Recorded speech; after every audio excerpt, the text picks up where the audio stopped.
Perspektive Ausland. Der Podcast aus London für alle Unternehmer, die es ins Ausland zieht. Ermöglicht durch freundliche Unterstützung der Steuerkanzlei St. Matthew aus London. Herzlich willkommen bei Perspektive Ausland, der Podcast für alle Unternehmer, die es ins Ausland zieht.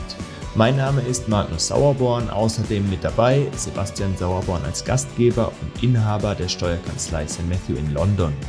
Heute sprechen wir mit dem Experten Lars Kelterborn über Kryptorecht und welche Hürden und Regelungen dabei zu beachten sind. Herr Kelterborn stellt sich uns zunächst vor, erzählt von seinem Werdegang und wo sein Arbeitsschwerpunkt liegt. Vielen Dank, Herr Sauerborn. Ich bin Gesellschafterpartner hier bei LAP Luxemburg-Provatke. Wir haben Büros in Köln und in Zürich.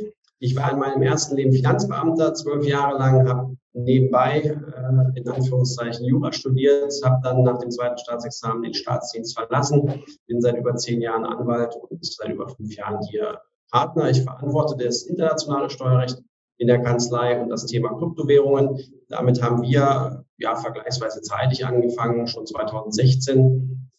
Und seitdem bewegt uns das und hält uns teilweise in Atem, also nicht nur die Mandanten, auch uns. Und es ist ein sehr progressives Rechtsfeld, das heißt, da ist sehr viel im Fluss. Das macht die Sache so spannend, auch für uns Juristen. Und ich freue mich, dass ich heute Gelegenheit habe, hier mit Ihnen zusammen ein paar Sachen anzudiskutieren. Wunderbar, vielen Dank. Bevor wir gleich thematisch voll reingehen, Sebastian, wir haben ja bei der redaktionellen Vorarbeit ein bisschen drüber gesprochen und da hast du gesagt, Kryptowährung, Kryptotrader, total wichtiges Thema. Wie bist du drauf gekommen und was bewegt dich dazu zu sagen, ja, da sollten wir unbedingt eine Folge zu machen? Genau, also das ist absolut so. Also wir haben natürlich eine größere Anzahl von Mandanten, die dieses Thema umtreibt, ist ja ganz klar. Und vor allen Dingen die Kryptowährungen, die gehen ja immer so ein bisschen rauf und runter. Und man kann schon immer sehen, wenn wir jetzt wieder so wie jetzt eine Phase haben, wo das doch sehr gut läuft und wo die Werte doch sehr nach oben schießen, beschäftigen sich doch etliche Mandanten, auch gerade in Deutschland, steuerpflichtige Personen, mit der Idee, würde es nicht Sinn machen, wenn ich praktisch den Tagesberuf sausen lasse und sozusagen meine nebenberufliche Kryptotätigkeit vollberuflich ausübe, aber das dann natürlich nicht in Deutschland, weil da ist es möglicherweise steuerlich uninteressant, sondern dann mich eben ins Ausland irgendwohin begebe. Und das ist sozusagen die Ausgangslage. Und wir wollen jetzt im Grunde vor allen Dingen mit Ihnen, Herr Kelterborn, darüber sprechen, weil es gibt ja doch tatsächlich einige ungeklärte Fragen. Da ranken sich doch einige Mythen um die Frage der Besteuerung von solchen Erträgen aus Kryptowährungen. Also jeder weiß ja so ungefähr, so nach einem Jahr ist es irgendwie steuerfrei, aber dann ist eben schon die Frage, wenn ich jetzt unterjährig hier von einer Kryptowährung in die andere wechsle, ist es dann ein steuerlicher Event und was passiert dann bei einem Jahr? Wie soll wir das genau versteuern? Und so. Also da gibt's etliche Fragen. Dann gibt's natürlich dann auch Fragen mit dem Umzug ins Ausland. Gut, wir brauchen jetzt nicht groß über Wegzugsteuern diese Themen besprechen, das ist ein ganz anderer Themenkomplex. Aber wie einfach ist es tatsächlich und wie lässt sich das machen? Und man angenommen, ich habe jetzt Kryptowährung und das Depot oder das Wallet ist stark im Wert gestiegen. Und ich ziehe dann ins Ausland zum Beispiel, was passiert dann? So, das sind so die Fragen, da werden wir relativ häufig konfrontiert. Und deswegen denke ich, ist es sehr gut, das mal hier mit einem Experten zu besprechen. Wunderbar. Aus deutscher Perspektive. Herr Kelterborn nickt schon. Ich denke, das geht so ein bisschen in die Bestätigung, dass Sie auch ähnliche Anfragen bekommen oder auf jeden Fall den Personenkreis, von dem wir gerade sprechen, dass Sie den kennen. Basti, ich nehme so ein bisschen mit. Das sind die Leute, die wie die Jungfrau zum Kinde ein bisschen zu Erfolg gekommen sind, vielleicht vorher noch einen ganz normalen Büro 9-to-5-Job gemacht haben und jetzt auf einmal eben sich einem gewissen Wohlstand konfrontiert sehen und da jetzt eine Frage der Besteuerung haben. Um es begrifflich ein bisschen zu klären, Herr Kelterborn, können Sie vielleicht mal sagen, was sind das für Menschen? Was ist ein Kryptotrader? Kryptowährung ist ja oft irgendwie noch Bitcoin, hört sich irgendwie anrüchig an. Vielleicht können wir den Zuhörern dort einmal erstmal eine Begriffsklärung machen. Wer ist ein Kryptotrader und was macht er mit Kryptowährung? Ja, sehr, sehr gerne. Bevor ich anfange, es hängt natürlich davon ab, wie tief die Leute und ihre Zuhörer in diesem Thema drin sind. Wenn man mit der Kryptowelt noch nicht in Berührung gekommen ist, dann ist das natürlich alles ganz, ganz neu. Und dann ist das in der Tat etwas, das kennt man nicht. Das wird in der Presse, ich würde sagen, wenn ich alles zusammennehme, dann eher tendenziell negativ diskutiert. Wir haben die Notenbanken, denen ist das alles gar nicht recht. Wir haben die Die normalen Standardbanken, wie wir sie alle kennen, denen ist das auch nicht so recht. Warum? Das wäre auch nochmal ein Thema für ein eigenes Event hier im Podcast. Aber in aller Regel sind das Leute, die bei uns auftauchen, die sind tendenziell eher ein bisschen jünger. Ich bin Anfang 40, die sind noch ein ganzes Teil jünger als ich, teilweise gerade erwachsen, also 18 plus. Und die sind sehr technikaffin. Das heißt, das sind Menschen, die sehr tief in den Sphären des Internets unterwegs sind, die technisch sehr gebildet sind, sehr viel gebildeter als ich es bin. Also ich weiß, was eine Blockchain ist und ich weiß auch, wie das funktioniert und was da passiert. Das muss ich auch wissen, damit ich steuerlich einordnen kann. Aber ich erreiche nicht diese Tiefen, die unsere Mandanten dort technisch einfach haben. Muss ich auch nicht. Ich muss es einordnen können und das schaffe ich mit den Kenntnissen normalerweise immer ganz gut. Und das sind aber eben auch Leute, die mit Steuerthemen in aller Regel noch nicht so viel zu tun hatten in der Vergangenheit, ob ihres meist verhältnismäßig jungen Alters. Die informieren sich. Das Netz ist ja, was Informationen angeht, unerschöpflich. Und dann kommen die zu uns im Rahmen der Erstberatung und dann werde ich natürlich mit ganz viel Ansichten und Halbwissen konfrontiert. Bin immer ganz erstaunt, wo das herkommt. Ich kann aber da vielleicht noch kurz eingreifen. Also was haben die konkret gemacht? Muss ich mir das wie einen Aktienhandel vorstellen? Die haben jetzt sozusagen sich irgendeine Kryptowährung gekauft, haben das in ihrem Wallet und haben das jetzt eine gewisse Zeit gehabt und verkauft. Der Preis ist gestiegen. Genau, das sind die ganz einfachen Sachverhalte, mit denen wir konfrontiert sind. Das ist der Klassiker. Das sind sicherlich die meisten. Und dann hat man natürlich, wir haben auch ICOs begleitet und haben Leute hier in die Steuerehrlichkeit geführt, die vor vielen Jahren schon ICOs gehabt haben, sehr, sehr reich geworden sind. Dann wird es natürlich komplizierter. Das sind wirklich Menschen, die sind extrem gebildet, was diese technischen Vorgänge angeht. Die programmieren selber. Und dann habe ich aber natürlich auch in Anführungszeichen den ganz normalen Händler, der mit Kryptowährungen umgeht, wie mit Aktien oder Anleihen. Ganz richtig. Dazu teilt Sebastian seine Erfahrungen, inwieweit sich sein Mandantenstamm mit dem von der Kelterborn ähnelt, wenn es um Kryptoangelegenheiten geht. Ja, absolut. Also eben oftmals so die technische Affinität, oftmals IT-Leute oder auch so Leute, die so mit digitalem Marketing und so weiter sich beschäftigen. Ja, absolut. Das sind oftmals die meistens Männer, muss ich sagen, oder ausschließlich Männer eigentlich. Das sind genau die dann mit solchen Fragestellungen kommen, genau. Und oftmals natürlich, wie gesagt, sehr junge Leute, also ich kann genau die Ansicht teilen von den Kelterborn, also wir haben da oftmals dann Personen, die sind 19 oder 20 Jahre alt und haben da dann ein Wallet mit 2 Millionen rumliegen oder so, ja. Dann kommt der 18-, 19-Jährige, steuerlich noch Unerfahrene, hat wahrscheinlich noch nie eine eigene Einkommensteuererklärung machen müssen oder gemacht, kommt zu Ihnen, Herr Kelterborn, und was müssen Sie ihm dann sagen? Ja, dann höre ich mir natürlich erstmal die Geschichte an und dann höre ich mir meistens sehr oft sogar an, dass das alles ja gar nicht steuerpflichtig sei. Und dann stelle ich meistens fast immer die Rückfrage, wenn das ja alles nicht steuerpflichtig ist, was machen Sie bei mir? Dann zeigt sich, dass die Leute sich sehr tief eingelesen haben in die Thematiken. Und hier erwähnt Herr Kelterborn einen ganz wichtigen Punkt. Jeder liest gerne das, was er hören möchte. Und ich bin dann meistens in der Position, dass ich viele schlechte Nachrichten habe. Aber ich habe so ein bisschen recherchiert, was ist so der Klassiker? Eben einjährige Haltefrist und danach steuerfrei. Oder mit was werden Sie konfrontiert? Auch gar nicht steuerfrei, also überhaupt nicht.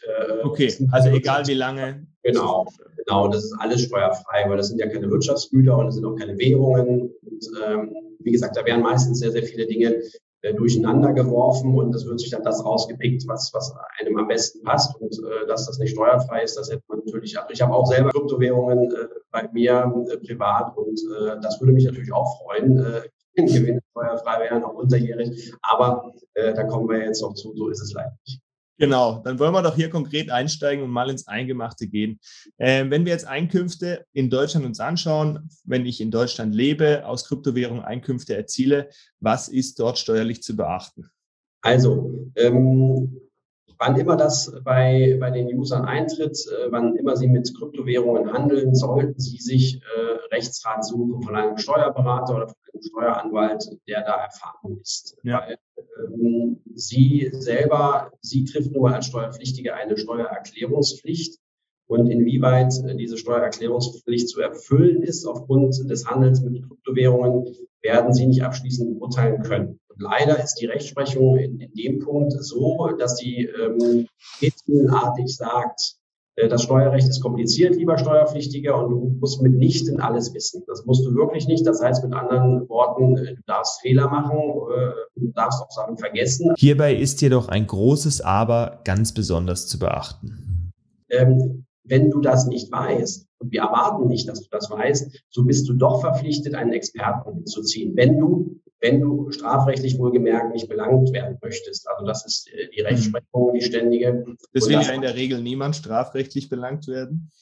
Ja, aber darauf läuft es dann eben hinaus, wenn ich mit meinem Halbwissen, selbst wenn ich davon ausgehe, dass das nicht steuerpflichtig ist, dann bin ich aber nicht gefeit vor strafrechtlichen Ermittlungsmaßnahmen. Wenn sowas kommt der alte Spruch zum Tragen: Unwissenheit schützt vor Strafe nicht. Genau so ist es. So, und da muss man die Mandanten dann eben aufklären, wie das funktioniert. Einkünfte aus Kapitalvermögen, Einkünfte aus Spekulationsgeschäften, da haben wir verschiedene Nummern im Einkommensteuergesetz.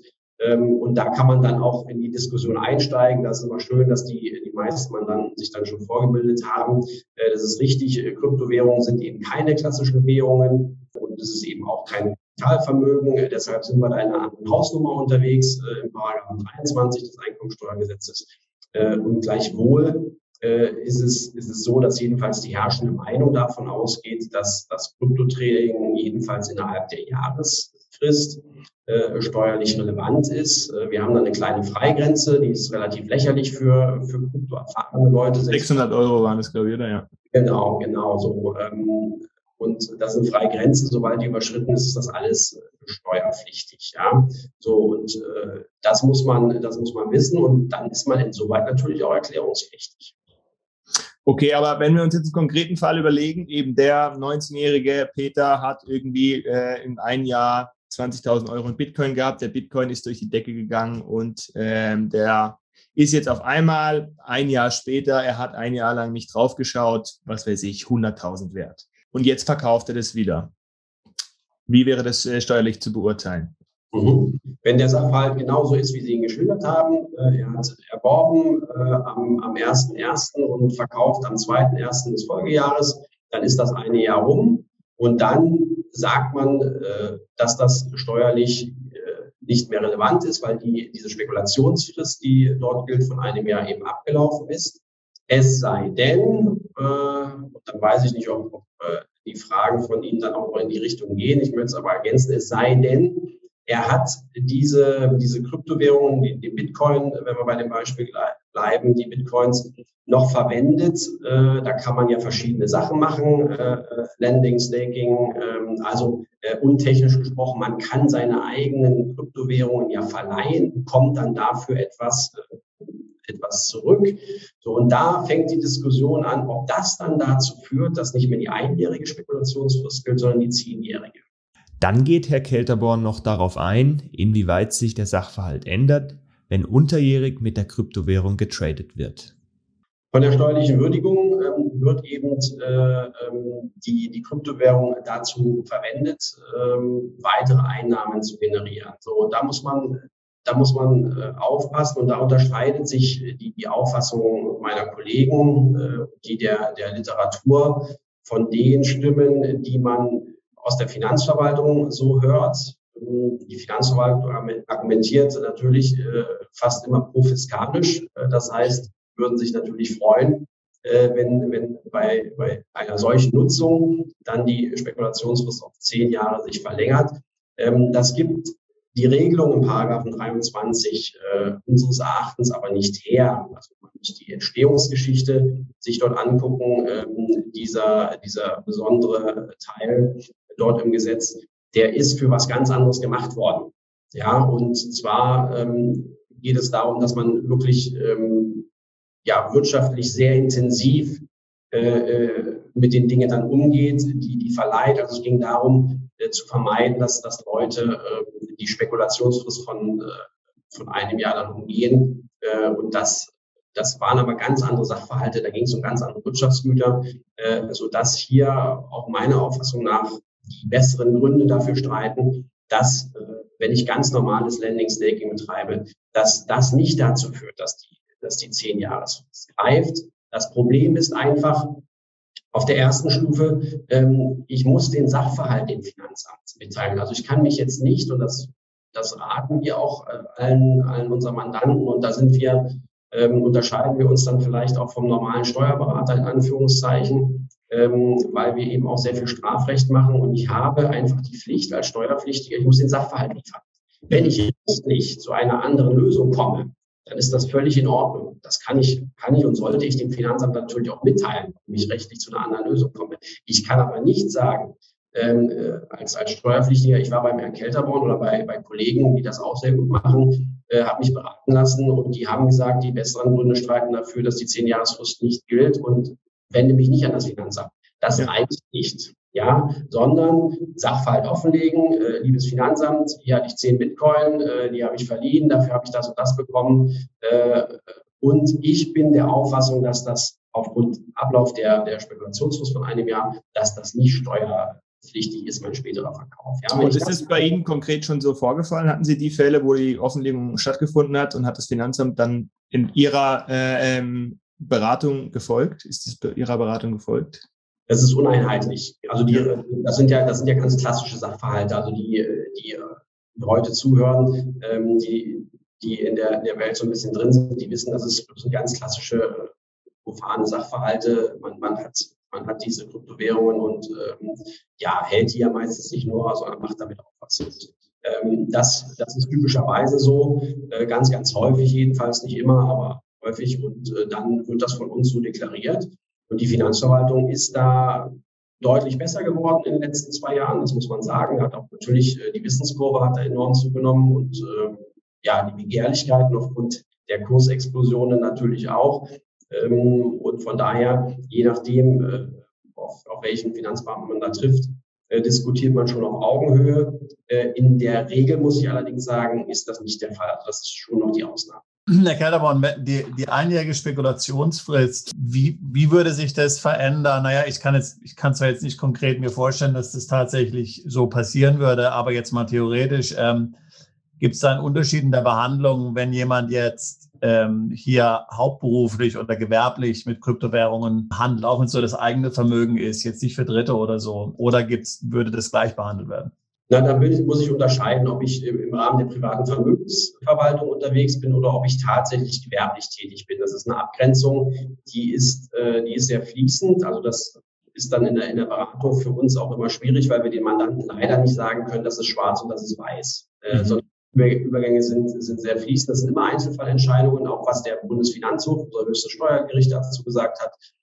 Das sind immer nur Einzelfallbetrachtungen. Was man da in der Beratung berücksichtigen kann und auch berücksichtigen muss, ist natürlich aus der Historie das, was der BfH gesagt hat, zum Beispiel zu Aktienhändlern oder zu Leuten, die mit Währungen handeln oder mit Edelmetallen handeln. So, und das Handeln an sich, selbst wenn es einen sehr hohen Umfang hat, ein sehr hohes Ausmaß hat, das alleine führt nicht zur Gewerblichkeit. Für eine Gewerblichkeit brauche ich in der Regel noch einiges mehr. Ich brauche in der Regel Räumlichkeiten. Ich habe in der Regel zumindest eine ganz kleine Personaldecke. Ich mache das als gewerblicher Aktienhändler oder Metallhändler, mache ich das nicht nur für mich alleine, sondern ich mache es auch für Dritte. So, das sind alles so ein paar Parameter, die ich gerade benannt habe, die dann abzuklopfen sind. Und wenn ich wirklich nur für mich alleine trade, dann bin ich in der Regel nicht gewerblich. Okay. Um hier noch klarer zu werden, plaudert Herr Kelterborn aus dem Nähkästchen und verdeutlicht so, mit welchen Halbwahrheiten und Kundenmeinungen er teilweise konfrontiert wird.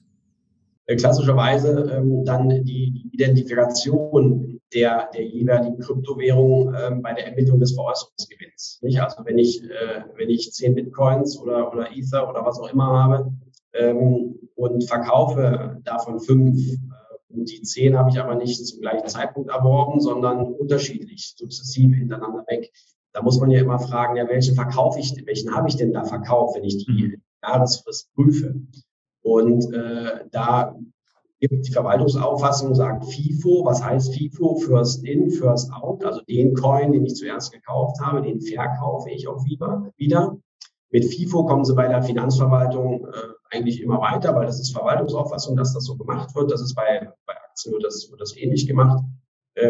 FIFO ist nur nicht immer vorteilhaft. Also kann man sich vorstellen, je nachdem wie die Kursentwicklung ist, kann das eben auch nachteilig sein. So, und da muss man gucken, gibt es da einen Ausweg? Und ein Ausweg, das ist aber leider auch nicht gefestigte Rechtsprechung. Das ist auch teilweise Literaturmeinung. Und wenn man das Gesetz liest und versteht, was die Intention der Telos ist, dann meine ich, muss das auch so sein, weil immer ich ein Gut identifizieren kann, und zwar genau identifizieren kann, dann weiß ich natürlich auch, das habe ich dann gekauft und das habe ich dann verkauft. Ich mache ein Beispiel, wenn ich 50 Daimler kaufe, das sind keine Namensaktien, ganz normal, DAX Blue Chips kaufe ich, die gehen in mein Depot, die 50 Daimler, und dann verkaufe ich 25. Ich weiß nicht, welche 25 von den 50 ich verkaufe, weil das sind keine Namensaktien. Die sind in der Sammelverwahrung, die sind da drin und ich weiß es einfach nicht. Deshalb kann ich es nicht identifizieren. Deshalb wird man da sagen müssen, bei dem Beispiel, das ist First in, First out, das wird man da so machen können. Bei Kryptowährungen kann es anders sein, es ist allerdings dann sehr aufwendig. Nicht? Ich meine, wir wissen ja, wenn ich einen Coin kaufe oder den Bruchteil eines Coins, dann kann ich das genau zuordnen, ich kann das genau identifizieren. Und den Verkauf kann ich natürlich auch genau identifizieren. Die Dokumentation ist immer sehr aufwendig. Das heißt, manchmal will ich halt dann Last in, First out quasi, weil es dann vorteilhaft ist. Genau. Und wenn ich das identifizieren kann, dann meinen wir jedenfalls, das ist jetzt aber auch nicht Lex Kelterborn, meine Private, sondern damit stehe ich nicht alleine, sondern das wird von vielen so vertreten und das macht ja auch Sinn, weil ich kann es nun mal genau identifizieren. Oder wenn Sie jetzt wirklich große Trader nehmen, die haben verschiedene Ledger, verschiedene Wallets, und wenn man das dann wirklich dort so trennen kann, dass eine genaue Identifikation möglich ist, dann bin ich mir relativ sicher, dass man auch von dieser FIFO-Methode abweichen darf. Okay. Aber es ist schon so, es ist schon das Verständnis zu haben, dass man jetzt hier sagen kann, naja gut, also jetzt mal so ganz platt gesagt, ich lasse das jetzt einfach ein Jahr in Krypto, auch wenn ich das umtausche in verschiedene Coins und so weiter, Hauptsache es ist ein Jahr in Krypto und danach bin ich außerhalb der Spekulationsfrist. Das ist auf jeden Fall falsch, ja, aus deutscher Sicht, denn es wird jetzt nicht jeder Kauf und Verkauf separat angeschaut und muss separat analysiert werden. Ja. Ob hier eine steuerliche Konsequenz daraus entsteht oder nicht. Ja. Also man kann auf keinen Fall sagen, ich kann hier ein Jahr munter traden, solange ich das nicht in Fiat umtausche, ist es sozusagen, bin ich auf der sicheren Seite und dann ein Jahr nach dem ersten Trade kann ich dann den ganzen Wallet mehr oder weniger in Fiat umtauschen, das ist steuerfrei. Es ist auf keinen Fall so, ist korrekt. Ja, also vielen Dank, Sebastian, für den Hinweis. Das ist vielleicht eben nicht so deutlich geworden. Das sind dann Tauschvorgänge, nicht? Also das machen sich die Trader in der Tat, das machen die sich gar nicht bewusst. Also das ist gar nicht, also hat mit Ankauf und Verkauf mit dem Spaß nichts zu tun. Das ist ein Tausch. Und wenn ich Ether gegen Bitcoin tausche oder Polkadot oder suchen sich was aus, dann ist dieser Tausch, das ist wie eine Anschaffung und eine Veräußerung. Das hat steuerliche Relevanz, in der Tat. Okay.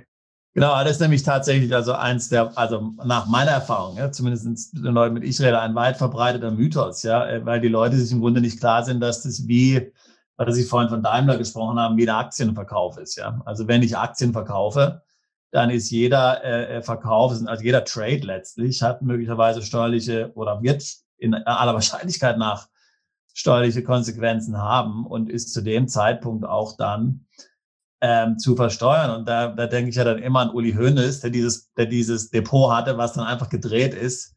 Und der hat einfach am Ende des Jahres keine Abrechnung gemacht. Zwar hat er dann über mehrere Jahre lang keinen großen Gewinn gemacht mit dem Depot.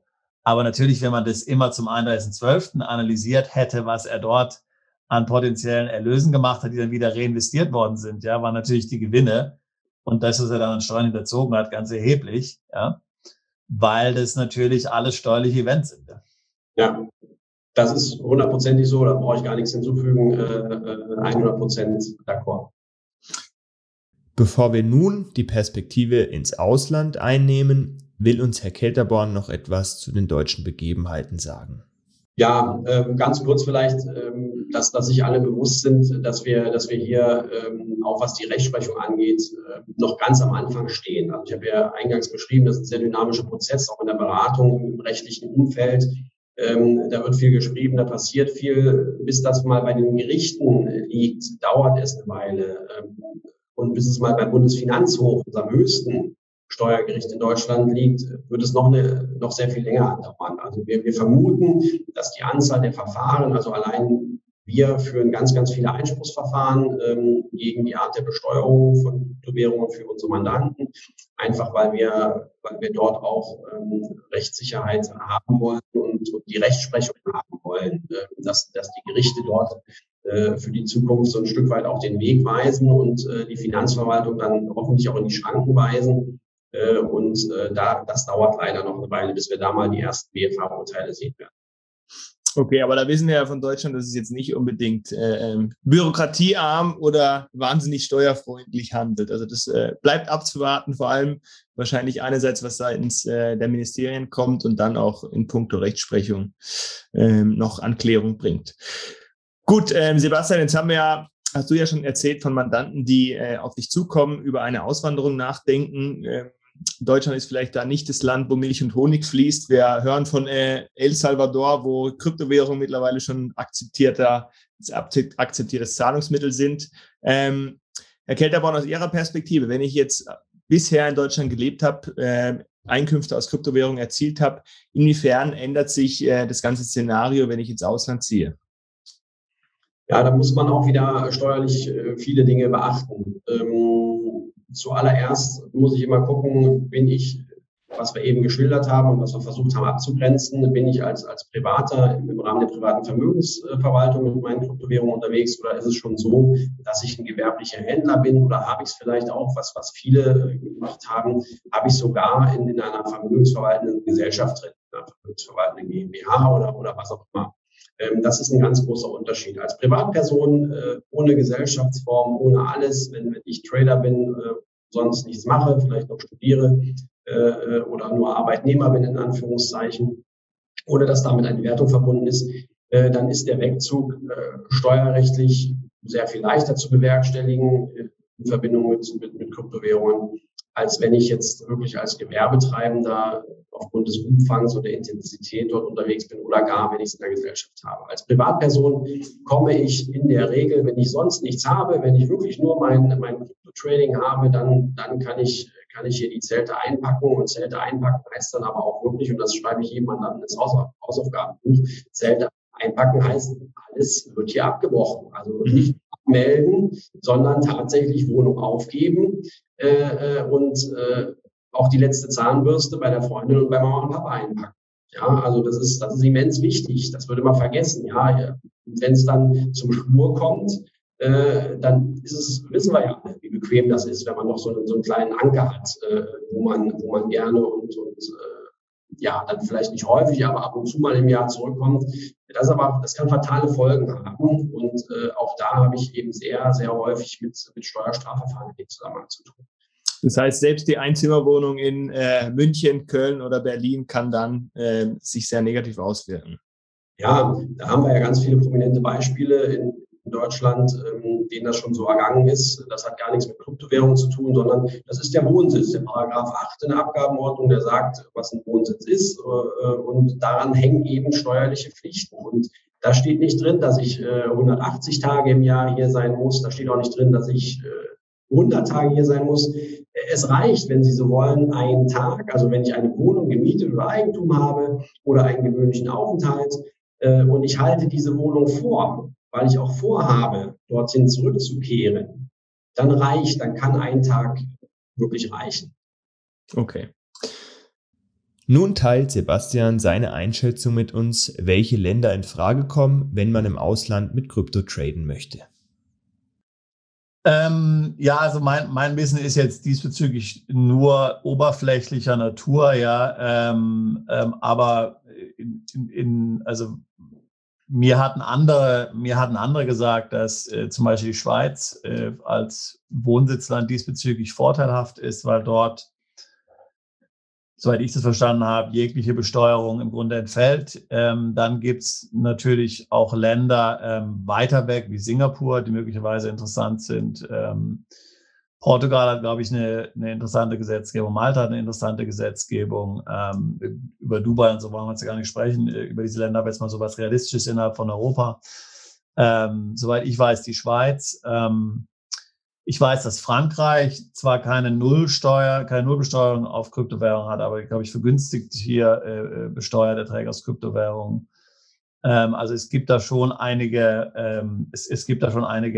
Ansatzpunkte, wobei man eben auch immer genau diese Dinge dann anschauen muss. Also wir in Großbritannien zum Beispiel, wo es ja auch die Remittance-Basis gibt in Non-Dom-Staaten, das heißt, ausländische Erträge für Ausländer steuerfrei sein können unter bestimmten Voraussetzungen, sind Kryptowährungen explizit von ausgeschlossen. Ja. Also das heißt, ich sage jetzt mal, die üblichen Verdächtigen kommen ja nicht immer dann, also die üblichen Länder, die man normalerweise anstreben würde, kommen nicht immer in Frage.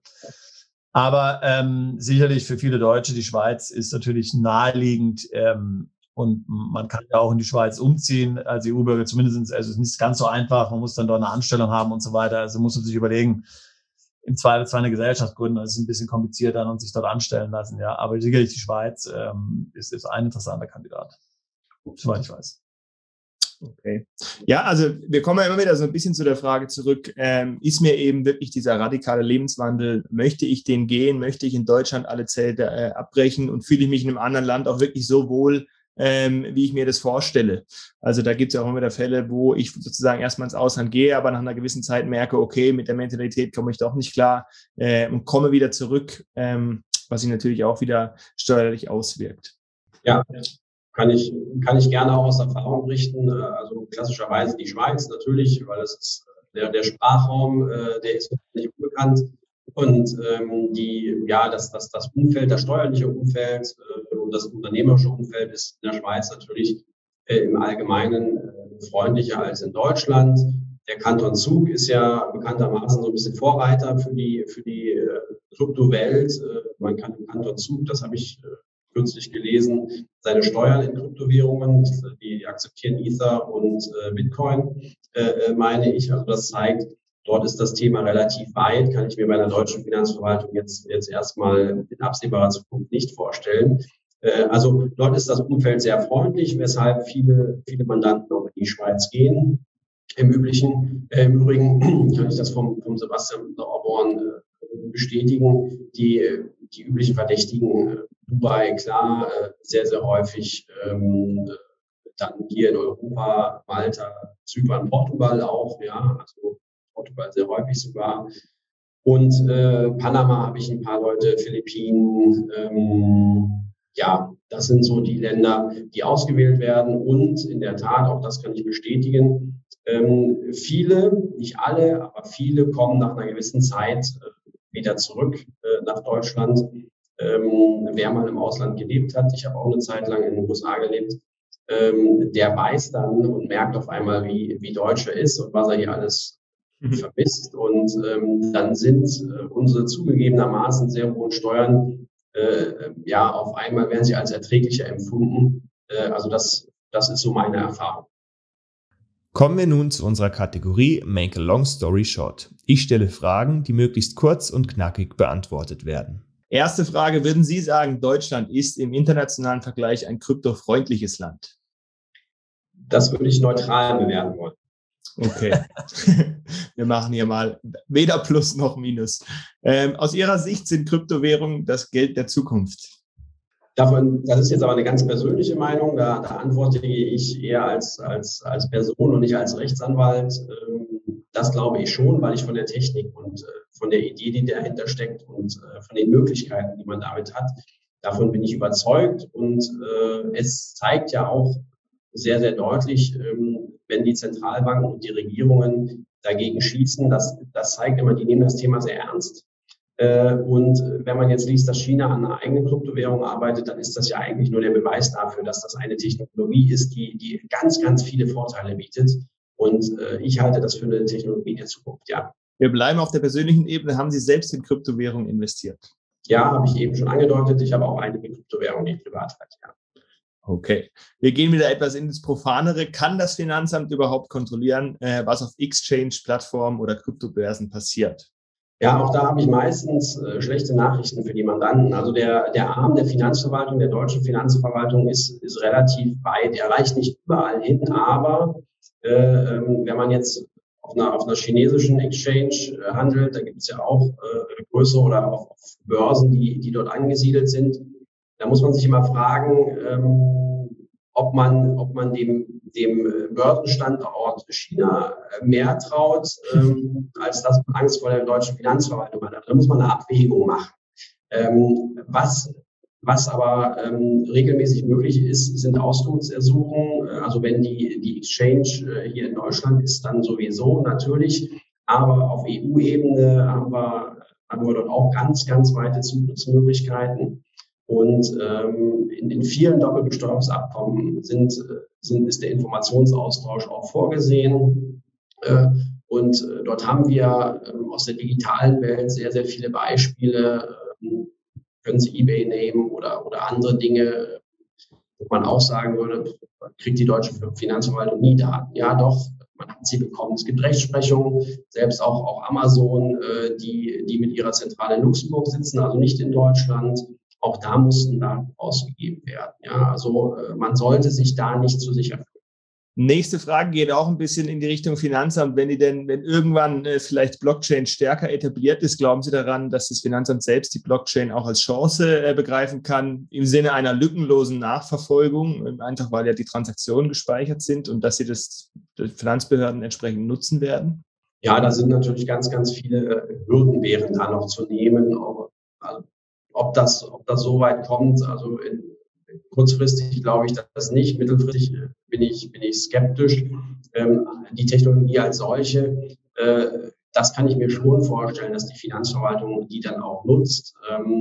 Ob das in Zusammenhang mit Kryptowährungen dazu führt, dass wir alle gläsern werden, das weiß ich nicht, aber das möchte ich nicht ausschließen. Ich mache meinen Job ja jetzt auch schon relativ lange, als ich angefangen habe.